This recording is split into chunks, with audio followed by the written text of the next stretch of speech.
Quick honesty check. Ever clipped coupons until your hands cramped only to save a whopping 72 cents? Or spend months racking up points only to earn a tiny little discount on stuff you don't even need? What do you mean I can't apply that to the eggs? Yeah, been there, done that. Well, I'm here to tell it to you straight. Most coupons and store point programs are basically shiny little distractions. Clever little marketing tricks to keep you chasing pennies instead of saving real dollars. But here's the thing, if you really want to stock your pantry and feed your family well on a budget while keeping more money in your wallet, you've got to learn the grocery game that stores actually play. And that's inventory cycles, seasonal sales, and product pushes. That's how you snag deals so good you'll never look at another coupon again. That's why each month I share a totally free printable grocery guide, packed with tips that will help you predict sales, stock your pantry smartly, and take control of your budget. Because you should be deciding what goes into your pantry, not the grocery store. Plus, because I'm also nice, maybe a tiny bit extra, you'll get free printable recipe cards to help you whip up amazing meals using those in-season ingredients month after month. So first the most nutrient-dense, flavorful, freshest, and coincidentally, foods that actually fill you up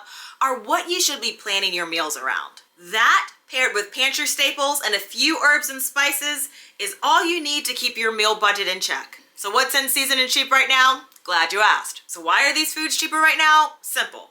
They're in season, local, and didn't have to ship a ride halfway around the world. So first let's talk about the seasonal fruits that you're gonna find in April. First off, your avocado, so you're gonna get all that creamy goodness for less. Grapefruit, kiwi, lemons, which adds such a powerful flavor boost. The same with limes. Mangoes, which are delicious this time of year. Your oranges, pineapples, strawberries, finally, and your rhubarb. And when it comes to your seasonal vegetables, we have artichokes. Oh, remember that we canned those last month in chicken and ham broth. Crisp asparagus, fresh peas, so your snap peas, your snow peas, you name it. Leafy greens like spinach and tender lettuces, new potatoes, and your zesty spring onions. Oh, and heads up, because April also means Easter holiday sales. Now to be clear, you're gonna find sales all throughout April, but the sweet spot is mid to late April, because in late April, you're gonna start hitting all of the clearance sales, and that's the territory where I live. So you're gonna start seeing some teaser sales for your ham, your lambs, and roasts. But those of y'all that come to my pantry chats every month, you already know I have my Easter meal meats. See, I did not tell you this time would fly by. It is already April. But for those of y'all that are new to the table, I got all of my Easter meats from the post-Christmas holiday markdowns. I think it was towards like the end of December. I found a few things, but then I really racked up that first like week or two in January where I got like 2 lamb leg roasts. I got 2 like huge hams, and I just knew that that meat would then be for this holiday season. And so the meat that I find after the Easter holiday, that will be good to go to be in my freezer, honestly, until Thanksgiving now. And it's fine because your larger cuts of meat like that actually do really well in the freezer, anywhere from like 9 to 18 months. I'm still reading from the grocery guide. So April is also really good for your baking supplies. So think things like flour, sugar, cake mixes, frosting, and also things like chocolate and candy, but again, especially after the Easter holiday. And speaking of Easter, you're also gonna find Passover products on sale, like matzo products, kosher foods, and especially ingredients for traditional Passover recipes. You're also gonna notice this theme of like spring cleaning sales. So that's categories like, you know, your cleaning products, your paper products, and your laundry detergents and soaps. So I'm not brand loyal to any type of detergent, and I have started to see some really good laundry detergent sales, so this is the time of year that I pick them up and really stock up. It's also Earth Day this month, April 22nd, and so you're gonna find a lot of like organic and health food brands will normally product promote like 1 or 2 offerings from their line. And speaking of Earth Day, you'll also find in your health food stores that they're going to feature items from their bulk bins at reduced prices. And for my plant lovers, it is National Garden Month. I'll leave a link to my previous seed haul videos because there's only a couple that I order from.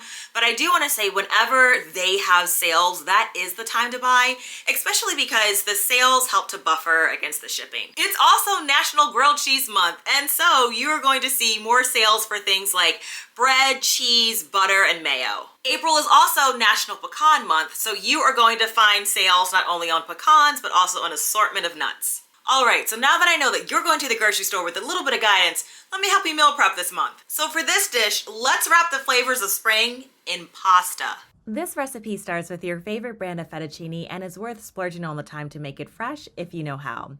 So you're going to drop your fettuccine into a pan of boiling, slightly salted water and then cook for about 8 to 10 minutes or until al dente and then drain. Now let's get to the asparagus, which is sweetest during the spring, especially around the end of May or early April. And you'll want to cook that over medium heat in a pan where you've drizzled either some avocado or olive oil on the pan first. And then we're going to grate some Parmigiano Reggiano cheese. But while we're doing that, I want to remind you that at the grocery store, you'll see both thin and thick asparagus. Now, thin asparagus, like what I'm using, is considered more tender and it cooks faster, making it suitable for quick sauteing or steaming. But thick asparagus, on the other hand, may be more resistant to high heat and extended cooking methods like roasting or grilling, where it can develop a more robust texture. So after your asparagus has sauteed for several minutes, you'll transfer it to the pot of fettuccine noodles. And then in a separate skillet, heat it with a generous amount of oil. You're going to transfer your noodles and asparagus to the pan.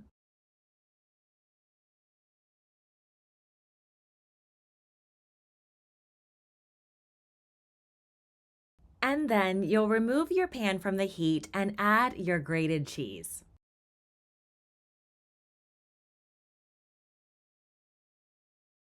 After that, you're going to add your finishing seasonings, things like a bit of pepper, maybe extra salt, and fresh parsley. And now it is time to plate this beautiful dish.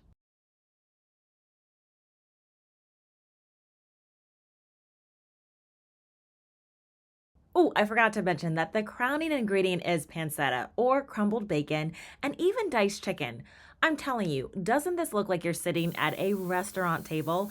Now, I always like to keep a bit of reserved pasta water just to boost the flavor and prevent the pasta from drying out. So splash a bit of that on top and you've got this lovely filling spring dish. If this is our first time meeting, hi, I'm Cassandra from the blog becomingafarmgirl.com, and I'm here to help you cook with what's on sale, in season, and better yet, already on your shelf. And for those of y'all that get my weekly-ish No Acre Almanac newsletter, you'll already find this grocery guide sitting in your inbox. And for folks that want it, you can click on the link in the pinned comment, the description box, or the QR code on your screen. This next dish is pizza spaghetti casserole. Exactly, everyone's gonna love it. If you're craving pizza but want to forego the carbs, here's a keto-friendly option that can't be beat. You're going to start by browning a mild pork or turkey sausage in the pan, and then you're going to grab a baking dish. My Nana always saved her butter wrappers for jobs just like this, so that's what you see me doing here. So while you can use spaghetti noodles for this, I recommend trying Palm of Hearts pasta, which is an excellent option for those looking to avoid carbs or gluten, and its texture and flavor are highly convincing. I'd say even more so than spaghetti squash. Now, it's a vegetable made from the tender core of certain kinds of palm trees, and it's minimally processed. You'll want to rinse it a few times, but it's essentially already cooked, not just warmed. And I want to show you these texture shots because, I mean, come on. Would you know or even suspect that these aren't made with, flour? And so I'm just going to rinse these a couple of times. Quite honestly, I've eaten them before without rinsing them and I don't notice a taste difference. Again, I just love the way they mimic pasta so well. So you're going to create your base layer with your pasta. And then you're going to head back to the stove to drain your sausage.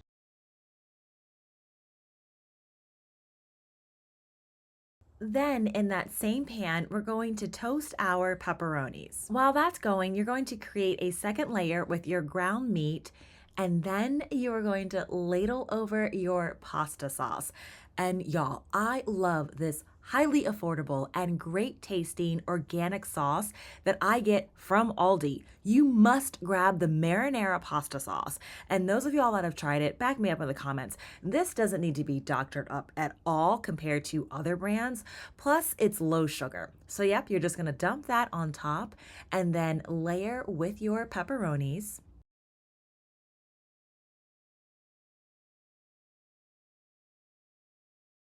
Then you're going to layer a sprinkling of cheese blend. This is mozzarella and Parmesan, I believe. And so, yeah, you're just going to sprinkle a thick layer of cheese on top, followed by another layer of pepperonis. You're gonna pop this into the oven for just about 15 minutes, and this gives it time for the sauce to really saturate the noodles and the meat. And let me tell you, between the flavors of the sausage and the pepperoni and this beautiful pasta marinara sauce that you've got, that's all suspended by those hefty noodles, I'm telling you, this screams pizza. It's filling, it is hearty, it is savory, and you're gonna love this. You're gonna love it. Your kids are gonna love it. And you know what? At the end of the day, you don't have to feel guilty about eating this dish at all. You've got pizza. This is the dish that freezes beautifully. Again, you can either use this keto pasta or regular pasta. Either way, it's delish. And speaking of grilled cheese month, you are going to love this rendition of an Italian sub grilled cheese. It starts with a buttered pan and 2 slices of bread, to which you're going to add slices of provolone cheese and your trio of meats. I usually go for a combination of original Italian turkey and spicy Italian salami. And by the way, I picked up all of these meats at Aldi. They have great prices and quality. So yeah, you're just gonna go ahead and create a grilled cheese sandwich. It's just something different from the original. I mean, this sandwich is hearty, it's filling, it's on sourdough bread, and better yet, fast to make.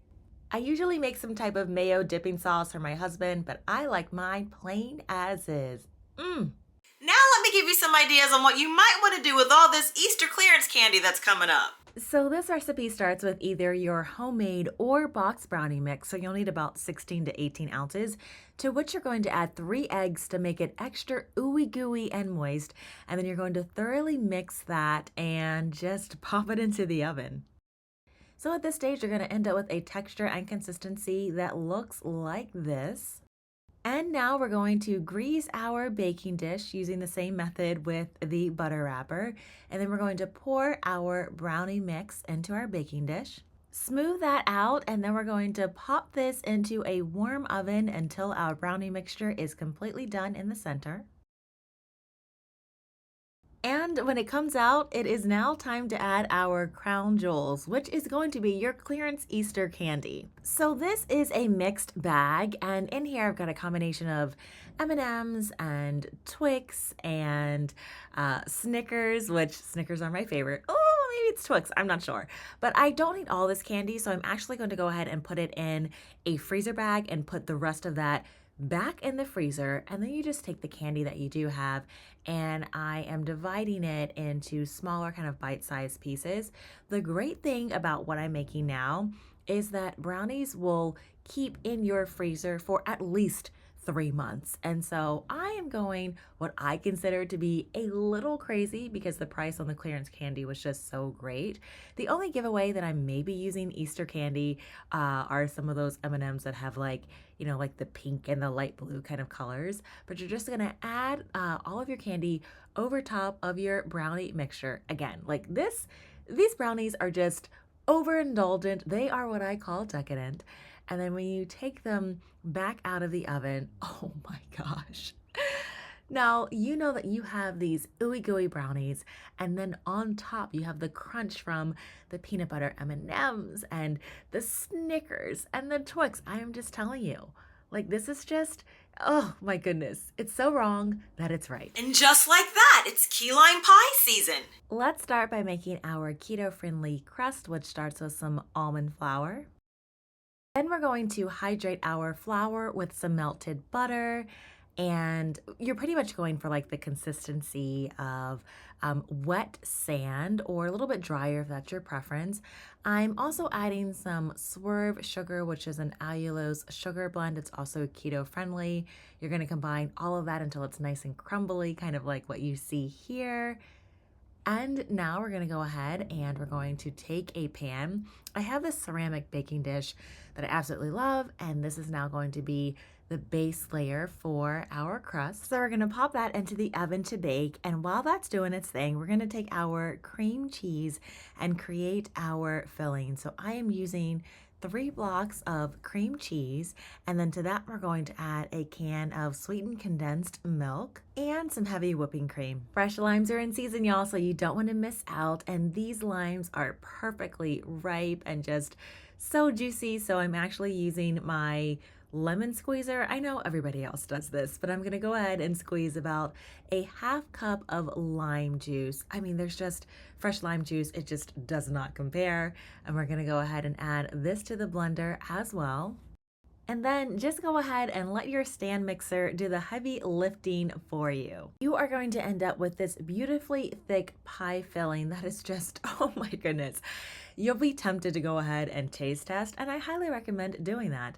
So now that your crust is ready and cooled, you're gonna go ahead and pour in your thick cream cheese filling. Oh my goodness, like y'all, this is just, it's just deliciousness right here. And then go ahead and smooth things out. Place it in the refrigerator, and you've just made key lime pie, my dear. All right, so let's do a little kitchen table talk. Y'all know that I regularly talk about how I intentionally shop out of season and also secondhand. And by doing that, I'm able to reap incredible savings. And while I regularly talk about my food finds, that mindset applies to everything. So I have no shame in admitting, and I have shared this before, that about 85% of our home is secondhand. Oh yeah, the furnishings, the area rugs. Remember last year? It's been a year now almost, because I think I hauled that in the spring when I found my leather recliner for under $100. The couch, I mean, everything in our house, the picture frames, little decor and stuff like that.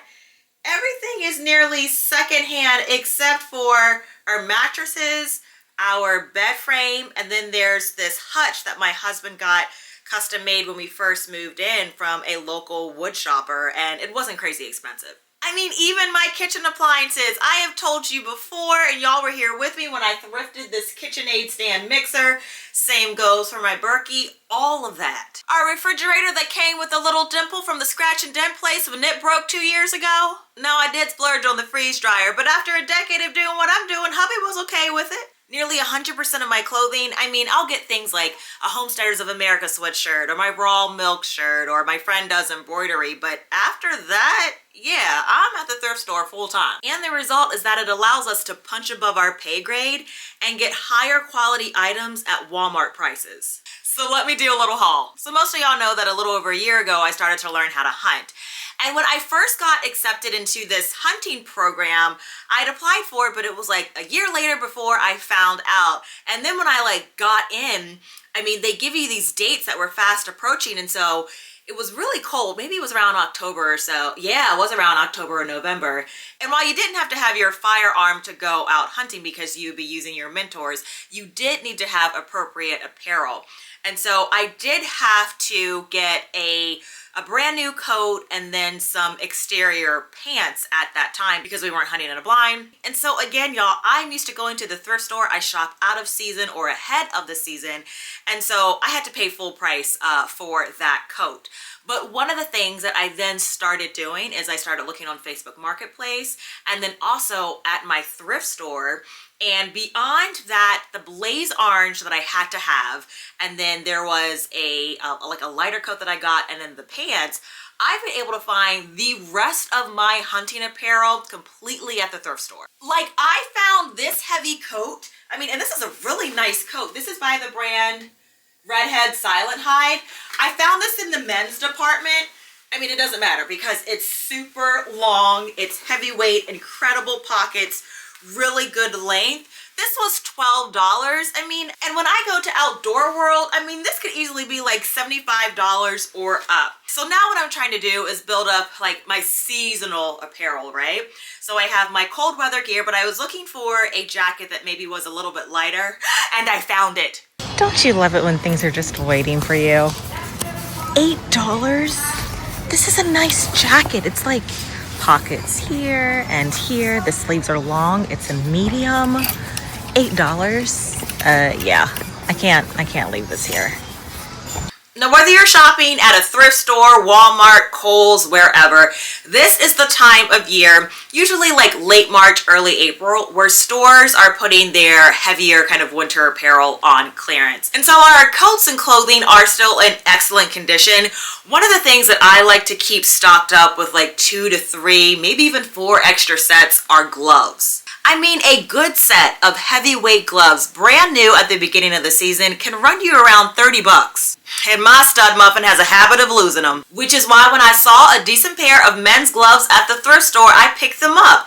Because if he can keep his gloves for most of the winter, I don't fuss him out too much. All right, we've got a winner. Look, these gloves are $6.49 by Thinsulate. Like, this will be a really nice glove for my husband when he inevitably loses his. But yeah, and look, you can even like draw them in. This is really good. And then I also just saw this extra little hat, and this is by Eddie Bauer. I mean, this could be really nice too. So in last month's Pantry Chat, I was sharing with y'all how I go to the thrift store and I'll look in like the luggage department and get suitcases that are, well, it depends on the day and like the color, but most of the time I'm able to find a suitcase that is 50% off. So I am getting like Samsonite and Travel something and all these other like really good brands, full on suitcases, y'all, for like $6, $7. I know. And so what I like to do is what I've done, I still maybe need like, maybe just like 2 more really good suitcases, but I'll get these suitcases, and when my family flies up, I will send them back with freezer meals. And if the bags end up staying, you know, at their place for a while, because during the school year, they're flying up here a lot more than I'm actually going down. So like, they'll have the collection for a bit, and then when someone either drives up or I'm driving down, then we'll kind of like shift out the luggage again so we can make it work. Oh, I don't think I said this. So yeah, we pack the suitcases full of fully frozen food, works like a charm, and I mean, I just think it's great. A fabric that I absolutely love wearing during the summer is linen, and it is expensive if you're getting a 100% linen shirt or blouse, you know, full retail, but it's really affordable when you find it at the thrift store. And so this is how over the past couple of years I've been able to build up probably about 10 to 12 linen shirts that I wear. I think they're great for doing like farm chores or gardening when you want to have your arms fully exposed or fully covered in the summer heat. It's super breathable. I just love the way that it feels. Like, it dries very quickly, better than like heavy cotton once you start sweating. And with the prices like what I'm finding, I mean, I'm paying the same for a linen shirt that sometimes is only either gently used or brand new for what I would be paying for a regular old t-shirt.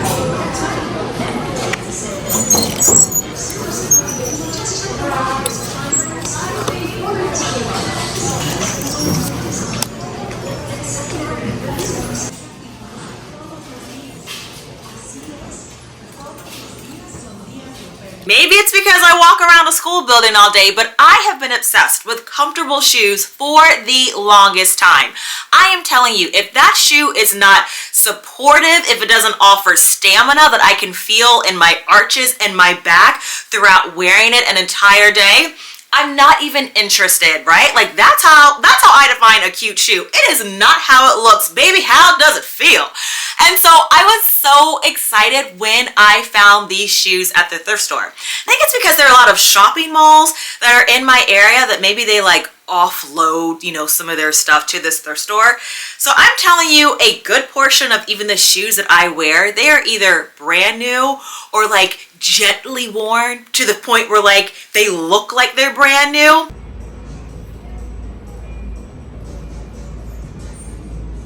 But I cannot tell you how excited I am. So excited about these shoes. Okay, look, I think this is how you pronounce this brand. Like, I know it's expensive because the few times that I've gone to the mall or maybe even like looked these shoes up online, these are like $120 shoes and up. And I mean, sure, right? I think like your shoes are kind of like what people say about your bed. You spend a significant amount of time in it to like get a quality mattress. The same with like your shoes, right? They're the foundation, but you know, I'm not trying to pay that much, you know, on shoes, especially when I can find them for $8.29, y'all. I mean, as I said, like, look, No one wore these shoes, and I love it because I especially love shoes that don't have laces. I can just slide my foot in or out, or they have like a little Velcro thing like this. And my feet are kind of narrow, so like these are breathable, which is awesome. Great support, great grip as I'm walking. And then I love that they actually like hide the toes, because I am not the girl that gets their toenails done. I'm not, right? Like I don't even have nail polish. And so I like that. These are cute. I can wear these to Sunday service with a little sundress, you know, with jeans or shorts. I mean, what a win. This was another pair of shoes that I showed y'all that I got from the thrift store. Well, yeah, maybe 2 years ago. Lands End. These are beautiful. Look at this beautiful quilt. These are cute shoes. Some of you are gonna be like, Cassandra, okay girl, like just talk about cooking, okay? But look, you slip them in, you can wear your thick socks with these, zip them up to like secure to your foot, and you're done. I love these. And then another pair, I've also had these for a while. These are also Morale that I found. I've maybe had these for 3 summers. So this was the pair that I have been in love with. So I'll wear these mainly like to work during the spring and summer. But I mean, I love secure sandals like this, and so I am really cleaning up. So last year for holiday gifts, those really thick, cozy socks were a hit with my family and friends.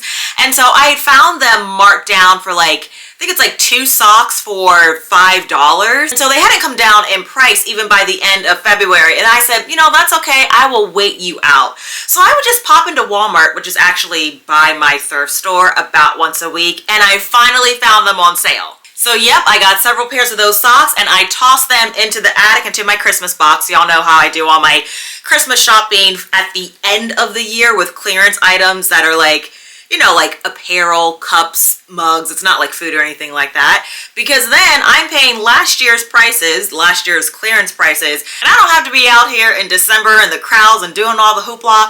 It's calm. I just get my boxes out of the attic, I assemble my little gift bags, and I'm done. I also found a heated throw that was marked on clearance. Now we do have an electrical blanket and it has like dual controllers. I want to say we've had that thing for probably 5 or 6 years now, but one of the sides doesn't work, which is fine because my husband never turned it on, so we just like flipped it over. But I was excited to find a heated throw that's a bit more like portable, so when I'm downstairs, you know, on the couch, I can just plug it in and leave it in our little like storage thing that's on the footrest. But yeah, 20 bucks, I'll pay that. To get more recipe inspiration, click on the video on your screen. I'll see you in my kitchen or garden soon. Take care, friends.